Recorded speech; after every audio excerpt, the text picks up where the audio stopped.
Hi, today I'm for the new REALME 9 Pro Plus and I'll show you how to connect to Wi-Fi this device. So let's first open the settings app and then tap to Wi-Fi section. Click to Wi-Fi switcher to activate it and then you'll see all the available networks here. Just select one from the networks, you should enter the password. If you want to see this password, you should click here to this as icon. So after that, tap on the right upper corner to OK, wait a second, and now we can see that our device successfully connected to this network.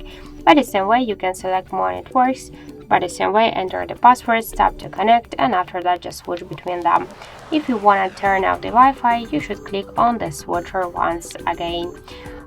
So also we got one more way how we can do that. Just first open notification panel shortcuts, and after that you'll see here the Wi-Fi icon. Just tap on the icon to activate it or to turn it off, and if you want to launch the Wi-Fi settings from here, you should hold for a while this icon.